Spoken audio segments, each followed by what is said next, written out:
Ladies and gentlemen, let's not waste time with pleasantries. We're here to face a hard question, one that doesn't come with easy answers, one that cuts through politics, history, and blood. America's support for Pakistan, a strategic necessity or a mistake? Now, before we throw stones or shake hands, let's take a moment to understand the terrain we're walking on. Pakistan, a country forged in the crucible of partition, a nuclear-armed state, a frontline player in the war on terror, and a nation of 240 million people with aspirations, contradictions, and consequences. You don't deal with Pakistan without understanding you're playing a high-stakes game. Let's roll back the tape. Cold War era, the U.S. needed a foothold in South Asia, and Pakistan opened its doors. Military bases, intelligence links, weapons, funding, you name it. Fast forward to the Soviet-Afghan War. America funneled billions through Pakistan to back the Mujahideen. We all know how that chapter ended. The Soviets left, America stepped back, and out of the ashes came a monster named extremism, some of it fed by our own hands. Then came 9/11. America bled.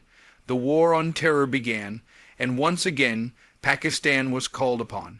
Logistic routes, intelligence sharing, drone warfare. America depended on Pakistan like a lifeline. Billions were pumped in, and yet suspicions grew. Osama bin Laden was found in Abbottabad, not a cave in Afghanistan, but a city a stone's throw from a military academy. So what is it? A betrayal, or the complexity of an unstable ally in a volatile neighborhood? Let me tell you something. Strategy is not about love. It's not about trust. It's about interests. Cold, calculated, real-world interests. And like it or not, Pakistan sits at the crossroads of some of America's most pressing concerns: nuclear security, terrorism, China's growing influence, and the fate of Afghanistan. Does that mean America should write blank checks? Absolutely not. Accountability must be demanded. Aid should come with strings, real, tangible ones, not handshakes and promises whispered behind closed doors, but cutting off Pakistan entirely, walking away from the table. That's not strategy, that's a tantrum. You want to know what a mistake looks like. A mistake is isolating a nuclear power in a region already bubbling with hostility. A mistake is pushing Pakistan deeper into China's embrace.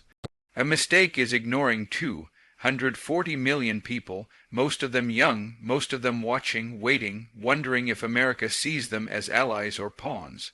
So no support for Pakistan was not a mistake, but blind support was. Unconditional support was, and support without self-respect that was the real error. Strategic necessity doesn't mean approval. It means engagement with eyes wide open. It means pressure when needed, partnership when earned, and patience when tested. The truth is, America doesn't have the luxury to choose only perfect partners. The world is messy, unpredictable, and so are the nations in it. Pakistan is not a clean page, it never was, but it's part of the story whether we like it or not. Strategic partnerships are based on interests, not trust. This is a hard truth of international relations that many find uncomfortable, but it is a cornerstone of how nations operate. Unlike personal relationships, where loyalty, morality, or shared values often serve as the foundation, alliances between states are driven primarily by strategic objectives. Countries work together not because they necessarily like each other or share ideals, but because there is a mutual benefit that serves each side's national interest. When examining the relationship between the United States and Pakistan, it's clear that it has never been one built on unwavering trust. There have been too many betrayals, too many moments of tension and conflicting goals. But the alliance has survived, sometimes weakly, sometimes strongly, because each side has something the other needs. For the United States, Pakistan has provided strategic geography, intelligence cooperation, and a degree of influence in South Asia that would otherwise be hard to obtain. For Pakistan, U.S. support has brought military aid, financial assistance, diplomatic leverage, and a level of international legitimacy that is otherwise difficult to secure. Trust is nice. It makes things easier. It builds lasting friendships, but in international politics it is rarely the driving force. Interests, on the other hand, are everything. Countries pursue alliances because those alliances help them achieve certain goals.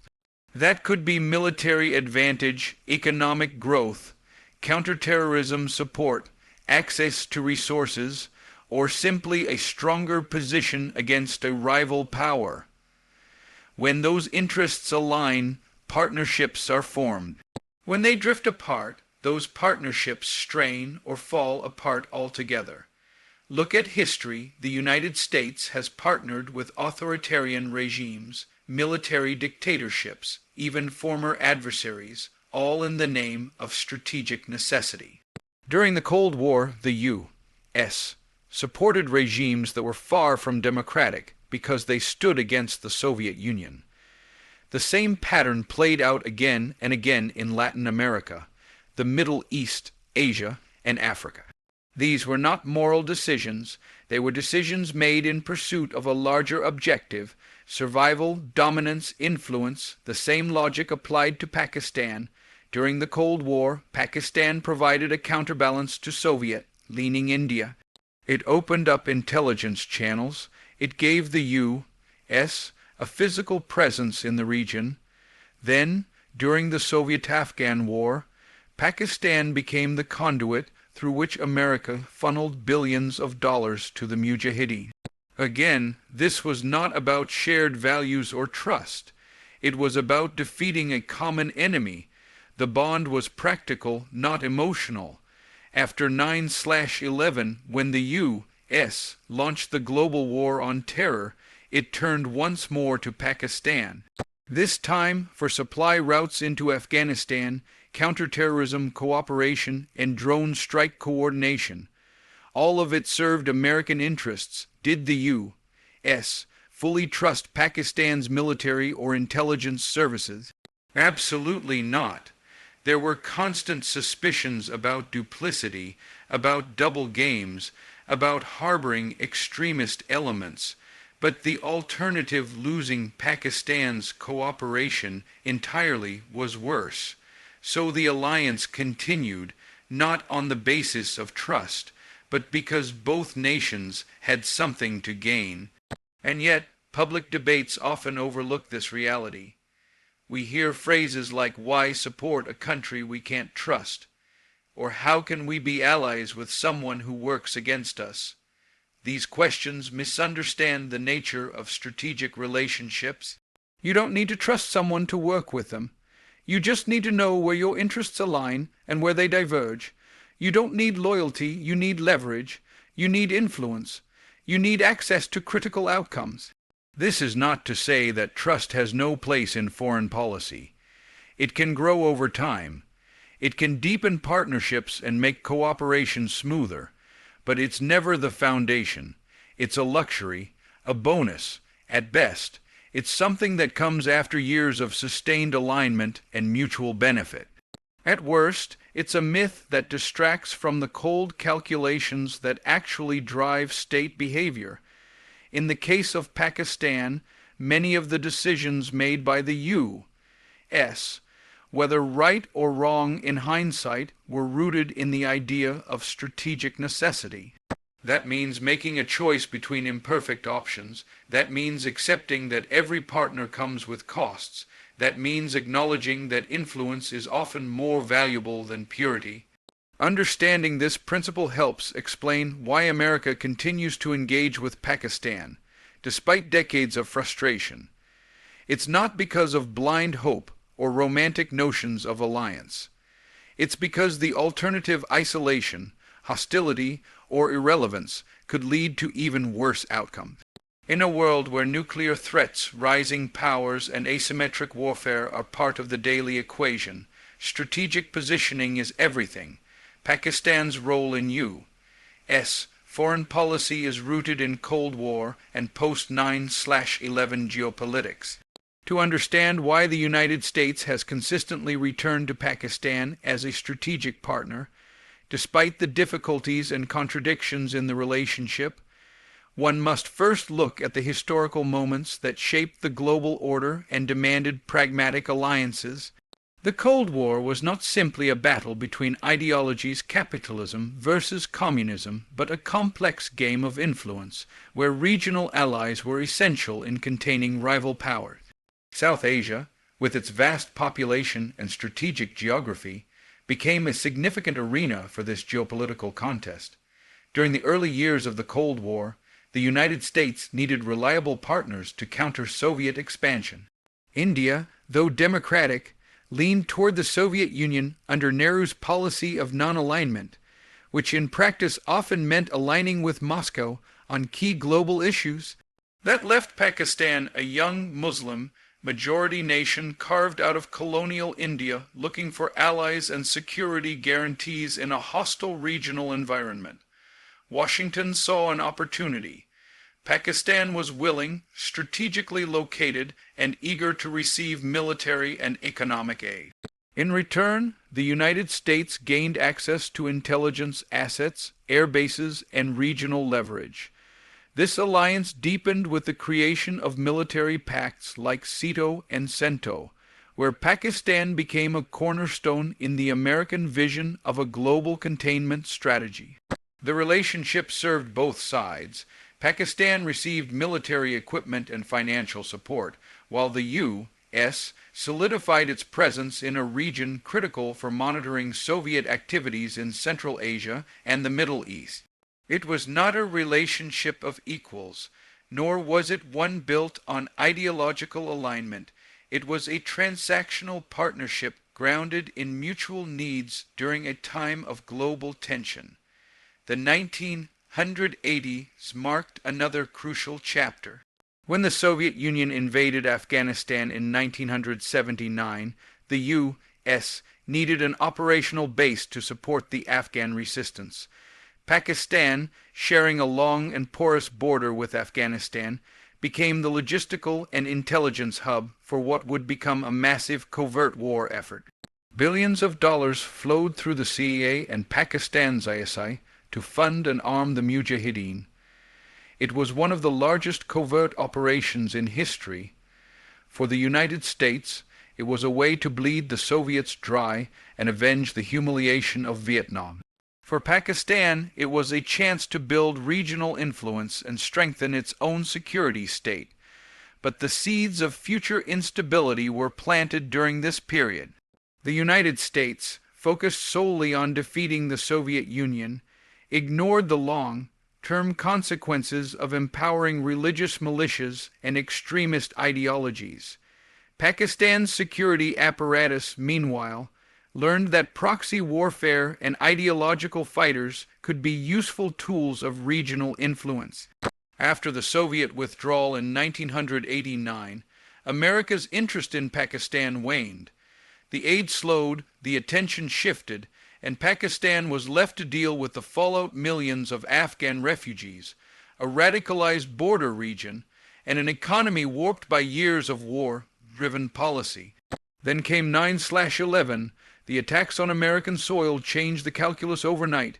The United States launched its war on terror, and once again Pakistan became a frontline state. Its geography made it indispensable. The U.S. needed supply routes into landlocked Afghanistan, access to intelligence networks, and cooperation from a country that held significant sway over the Taliban. Pakistan, under General Pervez Musharraf, aligned itself with Washington's new agenda. Billions in military and economic aid flowed in once again. However, the post-9/11 alliance was more strained than ever. While Pakistan provided critical support, including arresting al-Qaeda operatives and allowing drone operations, U.S. officials suspected and later confirmed that elements within the Pakistani military and intelligence services were maintaining links with the Afghan Taliban and groups like the Haqqani Network. These groups were targeting U.S. and NATO troops across the border, even as American funds continued to support the Pakistani military. It was a relationship defined by cooperation on the surface and deep mistrust underneath. Despite the tensions, the United States could not afford to walk away. Nuclear-armed and positioned between Iran, Afghanistan, China, and India, Pakistan was simply too important to ignore. The war on terror, the fight against extremism, and the need for stability in Afghanistan kept Pakistan relevant in every major U.S. strategic discussion on South Asia. Over time, the U.S. Pakistan relationship became emblematic of a broader truth in international relations. Alliances often form not around values, but around necessity. Pakistan's value to the United States has always been tied to larger strategic objectives containing the Soviets, defeating the Taliban, or countering Chinese influence in the region. Every phase of the relationship has reflected the global and regional power dynamics of its time. Blind or unconditional support has been a critical mistake. In the complex world of international relations, support that lacks clear boundaries, conditions, or oversight often leads to consequences that outweigh the intended benefit. The relationship between the United States and Pakistan is a striking example of how unchecked aid and reliance on assumptions can produce long-term strategic setbacks. While the alliance has had its moments of necessity, especially during periods of intense geopolitical pressure, the lack of clear accountability and transparency in the partnership has allowed distrust, resentment, and misaligned objectives to flourish. For decades, the United States provided Pakistan with significant military and economic aid without fully understanding how that support was being used or what the long-term consequences would be. During the Cold War, and especially during the 1980s Soviet-Afghan War, Washington funneled billions of dollars through Pakistan's intelligence services with minimal oversight. These resources were intended to support Afghan fighters resisting Soviet occupation, but in reality, a significant portion ended up empowering extremist factions and building a network of jihadist groups that would later become hostile to the West. The U.S. was so focused on defeating the Soviets that it failed to monitor how its support was being used, and Pakistan, acting according to its own strategic priorities, made choices that would later come back to haunt both countries. The post-9/11 era repeated many of the same mistakes. Once again, the United States turned to Pakistan as a crucial ally in a new war this time, the war on terror. Billions more were handed over, primarily in military assistance, counterterrorism support, and economic aid. The Bush and Obama administrations justified this support by emphasizing Pakistan's geographic importance and its influence over the Taliban. Yet throughout this period, the U.S. increasingly came to suspect that elements within Pakistan's military and intelligence services were maintaining relationships with the same extremist groups they were supposedly fighting. The discovery of Osama bin Laden in Abbottabad in 2011, living less than a mile from a major Pakistani military academy, confirmed the worst fears of many in Washington.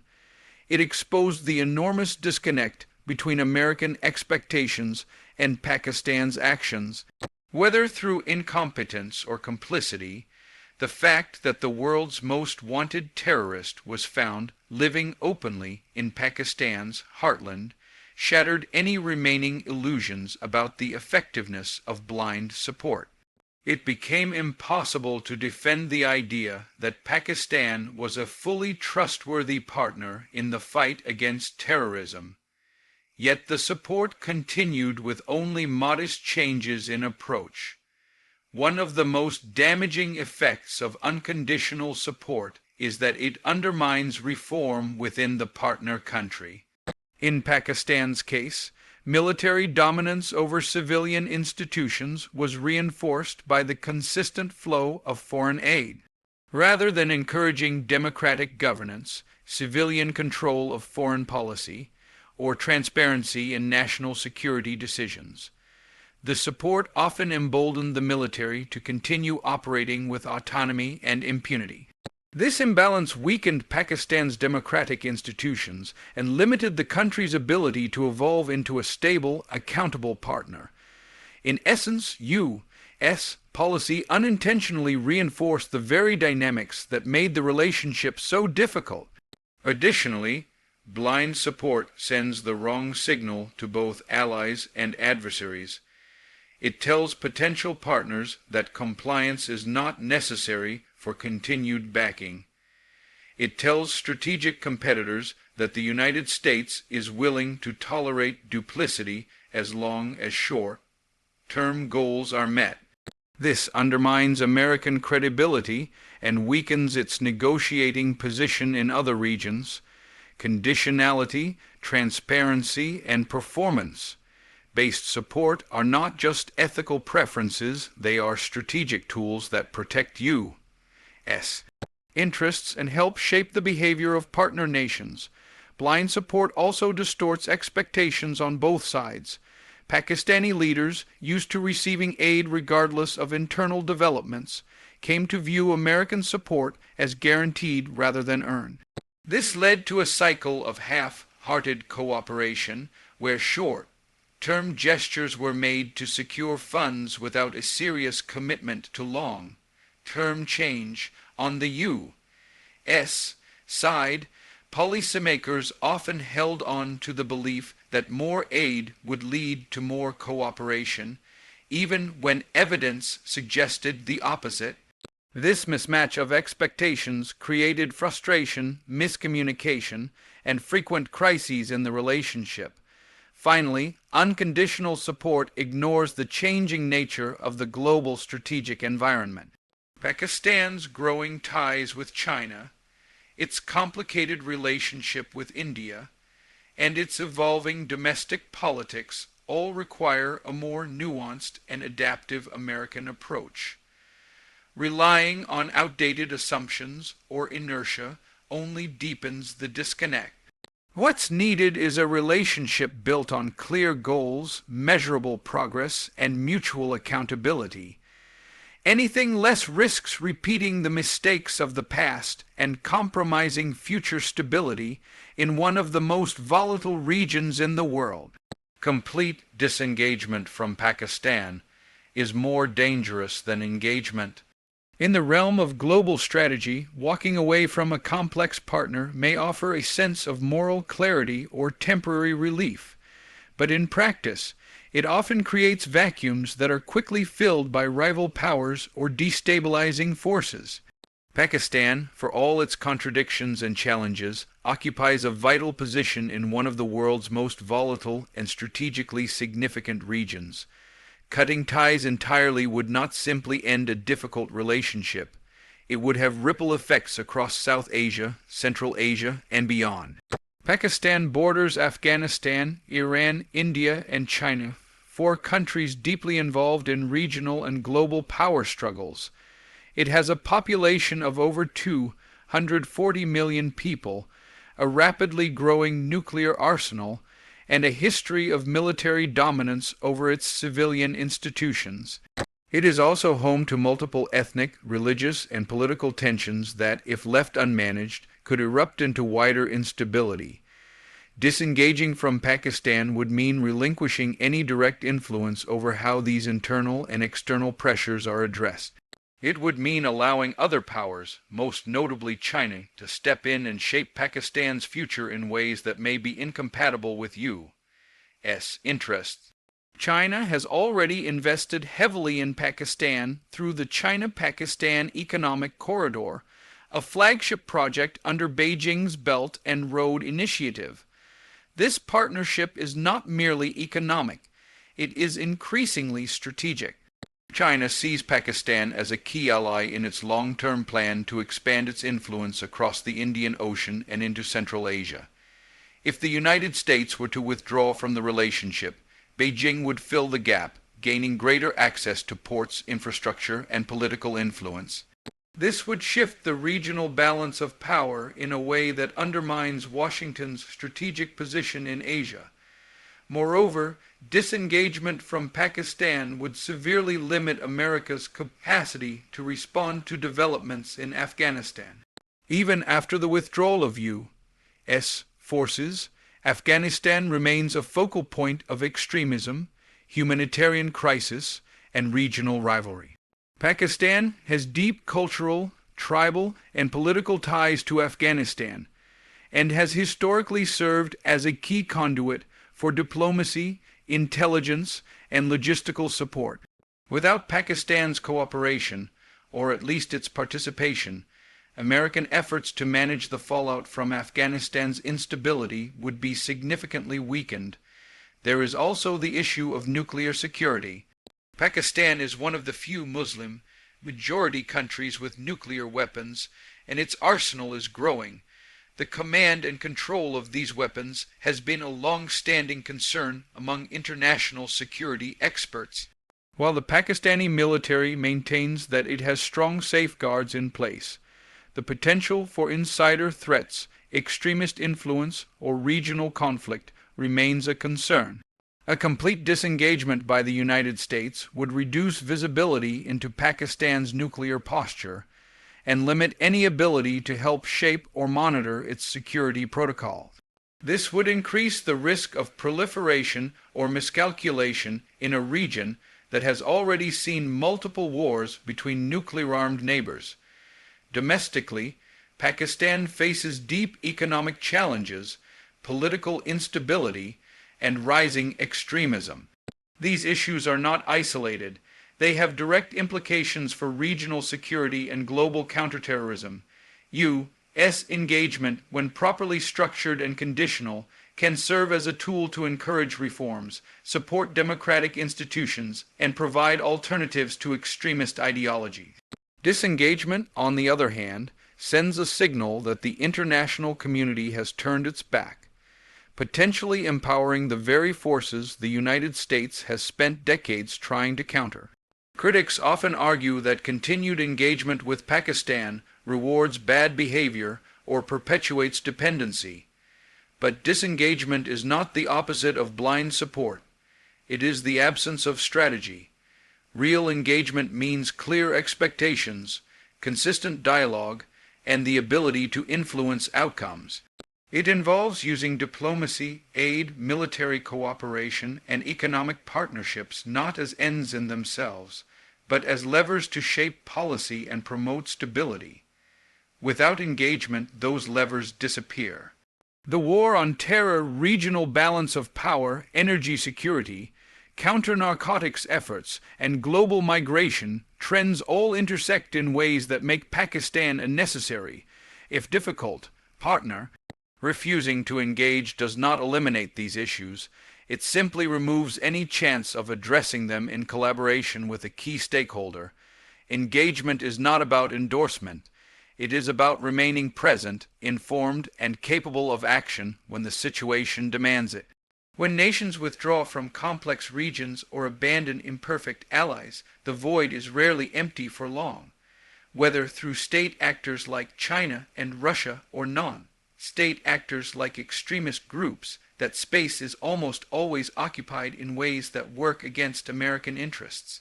Remaining engaged, even in a challenging relationship, allows for the possibility of shaping the environment, influencing decisions, and preventing worst-case outcomes. So the question isn't whether we support Pakistan or not. The question is, how, with what purpose, with what limits, and with what courage? Let's stop pretending geopolitics is a movie with heroes and villains. It's a chessboard, and Pakistan, that's a piece you can't ignore. Thank you.